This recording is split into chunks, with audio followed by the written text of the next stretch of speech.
This is Mr. T at the Pathways Innovation Center in Casper, Wyoming, teaching financial literacy.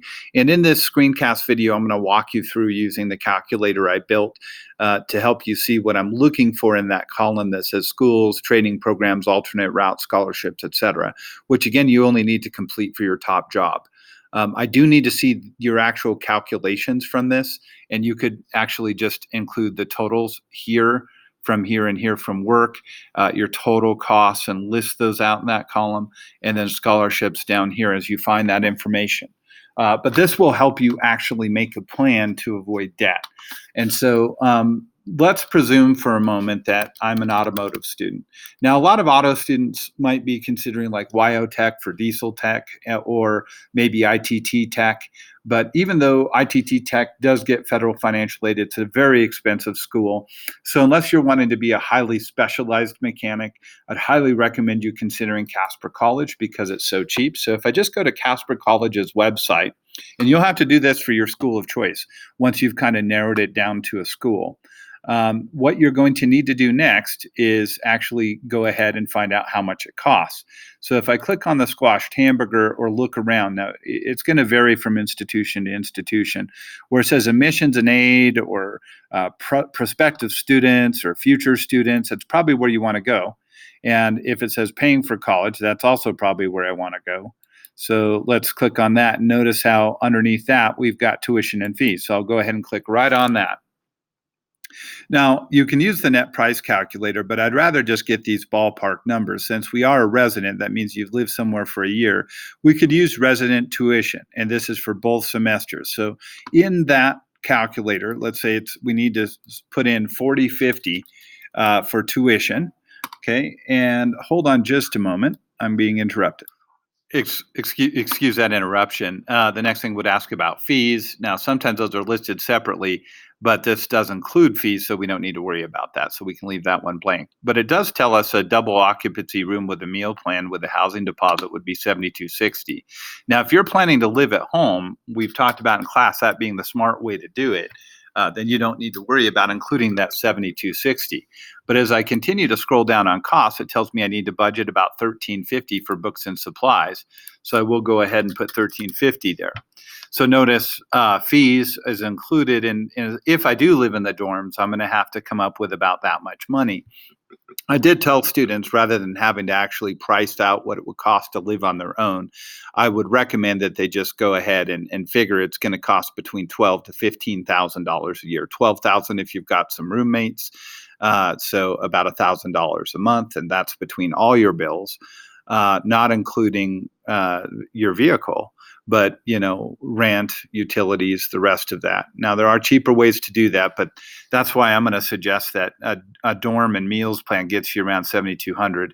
So if you cannot live at home or don't plan on living at home, I'd recommend you doing this. If you're going to live off campus, I would change this amount here to $12,000 or $15,000. $12,000 if you're okay having roommates, $15,000 if you'd like a one-bedroom apartment on your own. But then that's what you're going to need to budget for, to pay for, to make sure that you've got your tuition, fees, books, and living expenses covered. And again, that doesn't include transportation. So, a lot of people would work. And so all you need to really do in this little calculator I built for you is to go ahead and put your hourly wage that you would plan on making. So during the summer, you can work 40 hours a week, but during the school year, you should work no more than 20.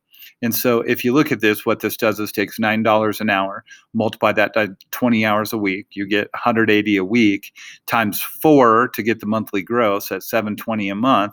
And then you multiply that times 0.8 at this step, and it shows you over here the math to get $576 per month. Multiply that times 9 months out of the year when school's in session, you would get about $1,700 from work. But then during the summer months, working 40 hours a week, working all that down, you'd get about $10,000 over the summer because of your limited hours you can work during the school year. 9 months out of the year, that's how much you would make during the school year. And then the 3 months of the summer, you'd be making about $10,000. So together, you're falling short here by about $600 without scholarships. So then you can consider Hathaway. So if I click on this link right here, it'll bring up the Hathaway levels. And if I scroll down, let's say it starts away with the highest level, 1680 per semester is what it would figure for you. And so you do need a 3.5 grade point average and a 25 ACT. If you've been an AB student, chances are you'll qualify for this level. If we scroll down, and if you're more of a BC student, you'll probably qualify for this level. But again, you'll probably have some work to do on that ACT to get there. And you definitely need to get your GPA up to a 3.0 to get that level of Hathaway.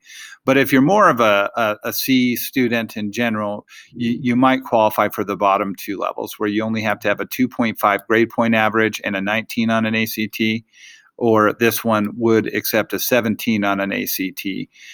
So let's say you know that you haven't done great in high school. You've got maybe a few B's and mostly C's. And so then you know you're going to have to get a 12 on the work keys or a 17 on the ACT. So let's just plan on that at 840 a semester. So then this tells us here, if we click here, that we take that semester amount, multiply it by 2. So if that was 680 divided by or times 2, I just do equals 680 times 2 that way. And that'll automatically calculate that. So that'll tell me about 1,300 a year it'll pay for. And if I look there, it's going to tell me I've got 11,300 between what I have to come up with and what I got in scholarships. So if I'm over that amount, then I have made a plan between Hathaway and work to workflow or cash flow my college education at Casper College. That's what I'm looking for you to do in that column, to actually list, this is my tuition and fees. This is my books. This is my dorms or meal plan, or I'm going to live off campus, 12,000 or 15,000. My total is this much. I plan to work while school's in session. I'm going to make $17.28 at $9 an hour. This is the job I'm going to have. I know I can only work 20 hours a week. In the summer, I'll work 40 hours a week at $9 an hour. That'll produce about 10,000. So all said and done, I should have about 12,000 from work.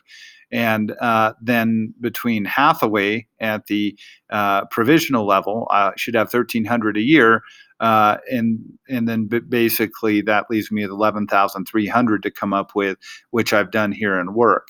Now, that has you on your Lamborghinis or using public transportation or the bus, which is about $50 a month. That does not have you having a car.